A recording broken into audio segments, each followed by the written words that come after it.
ప్రపంచీకరణ పుణ్యమా అని ఇప్పుడు అందరికీ అవకాశాలు అంది వస్తున్నాయి.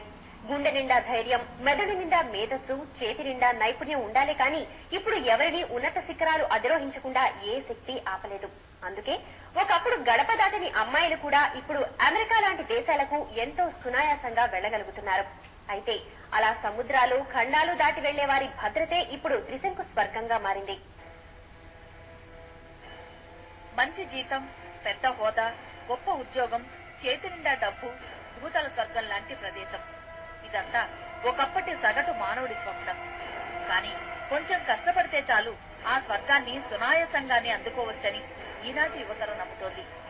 అమ్మా నాన్నలకు, బంధుమిత్రులకు కొంతకాలం దూరమైనా ఇండియాలో ఉంటే దాదాపు అసాధ్యమనిపించే లైఫ్ స్టాండర్డ్స్ అందుకోవడానికి ఊపిళ్లూరుతోంది.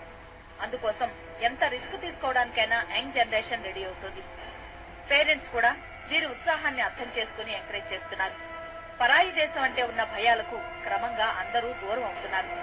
గతంలో ఒక్క అమెరికా మాత్రమే అందరి ఆశలకు గమ్యస్థానంలా కనిపించేది. కానీ ఆ ధోరణిలో కూడా మార్పు వస్తోంది. China, Russia, America, England, Germany ఎటు చూస్తే అటు భారతీయ సంతతి పుష్కలంగా కనిపిస్తోంది. అఫ్కోర్స్ ఇప్పటికీ అమెరికాదే పై చేయి. యుఎస్ లో మన వారు లేని కాలేజీ కనిపించదంటే అతిశయోక్తి కాదు.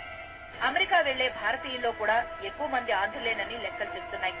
అన్ని దేశాల్లోనూ మన తెలుగు వెలుగులు వెదజల్లుతున్న విద్యా సౌరభాల గురించి మనం నిజంగా గర్వపడాల్సింది. అయితే విదేశాల్లో మన వారిని వెంటాడుతున్న అభద్రత, జాతి వివక్ష, వారు ఎదుర్కొంటున్న అవమానాలు, చిన్నచూపు తెలుసుకున్నప్పుడు మాత్రం మన హృదయాలు బాధతో తల్లడిల్లక తప్పదు. ఇక ఆయా దేశాల్లోని అరాచక శక్తుల చేతుల్లో అన్యాయంగా బలవుతున్న వారి గురించి విన్నప్పుడు గుండెల్ని ఎవరో పిండేసినట్టవుతుంది. పెట్రోల్ బంక్ లో పనిచేస్తున్న ధీరజ్ అనే యువకుణ్ణి కొంతకాలం క్రితం అడిగిన డబ్బు ఇవ్వలేదని ఒక నల్లజాతి వాడు కాల్చి చంపిన ఉదంతం ఇంకా ఎవరూ మర్చిపోలేదు.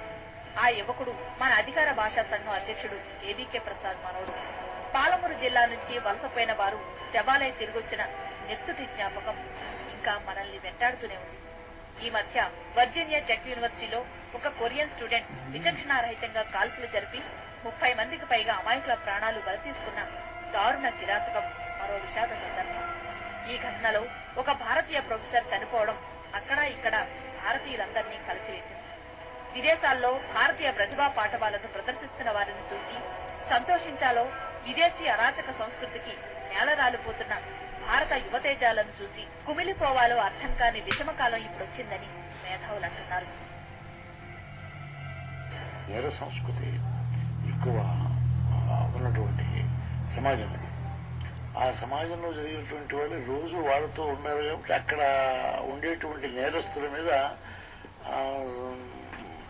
తక్కువ అమలు జరుగుతుంది. ఎందుకంటే ఇప్పుడు అమెరికా జైల్లో కనుక చూసినట్లయితే వాళ్ళకి కఠిన శిక్షలు పడే వాళ్ళ సంఖ్య చాలా తక్కువ అన్నమాట. అందుచేత మనకి వచ్చేసరికి మనం వాళ్ళకి విదేశిస్తున్నాం. అందుకని ఆ శ్రద్ధ అనేటటువంటిది వాళ్ళ దేశంలో ఉన్నట్టుగా మన దేశంలో మన వాళ్ళ పట్ల ఉండమని జరగదు. గత 4 సంవత్సరాలలో చూసుకుంటే నాకు తెలిసినంత వరకు లెక్కలో కనీసం 9 పిల్లలు లెక్కకొచ్చిన పిల్లలు మనకి పోయారు, కాల్చేయడం జరిగింది. వీళ్ళందరికీ సంబంధించి కూడా వాళ్ళ తల్లిదండ్రులు, అక్కడ ఉన్నటువంటి తానా సంఘాలు, ఆట వారు వీళ్ళందరూ కూడా ఎంత కృషి చేసినప్పటికీ అక్కడ ఫిర్యాదులు చేసినప్పటికీ కూడా పట్టించుకునే ఘటనలు ఉన్నాయి. అమెరికాలో అన్ని ప్రాంతాలు ప్రమాదకరమైనవి కావు. కొన్ని రాష్ట్రాలలోనే దుర్మార్గపు ధోరణులు కనిపిస్తాయి. అటువంటి రాష్ట్రాల్లో సైతం తెలుగువారు చాలా మంది ఉన్నారు. లండన్ కు ఎప్పటి నుంచో మన జనం తరలిపోతున్నారు. ప్రమాదకరమని తెలిసినా కూడా ఎక్కువ జీతాలు వస్తాయని ఇరాక్ కు, ఆఫ్ఘనిస్తాన్ కు వెళుతున్న తెలుగువారు చాలా మంది ఉన్నారు. అక్కడ ఇక్కడ అని లేదు. Somalia, Nigeria, Sudan, Bahrain, Kazakhstan, మాల్దీవులు చెప్పుకుంటూ పోతే పేరు పెద్దగా తెలియని దేశాల్లోనూ మన వారు తమ బతుకు దీపాలకు చమురు కోసం అన్వేషణ సాగిస్తూనే ఉన్నారు. పరాయి దేశంలో జీవితం అంటే పూలపాన్పు కాదు. మన దేశం సరిహద్దులు దాటి వెళితే చాలు అంతా స్వర్గమే అన్నది ఒక భ్రమ మాత్రమేనని నిరూపించే ఆధారాలు మన ముందు ఎన్నో ఉంటాయి. ముఖ్యంగా బతుకు తెరువును వెతుక్కుంటూ పరాయి దేశాల పంచన చేరిన వారి అవస్థలు అన్నీ ఇన్ని కావు. అమెరికా, ఇంగ్లాండ్ లాంటి దేశాల్లో పరిస్థితి కొంతవరకు నయం. కనీసం మనిషిని మనిషిగా పరిగణించడం వరకు అక్కడి చట్టాలు గ్యారంటీ ఇస్తున్నాయి. ఆఫ్రికా, అరబ్ దేశాల్లో ప్రవాసాంధ్రులు అనుభవిస్తున్న బాధలు వర్ణనాతీతం.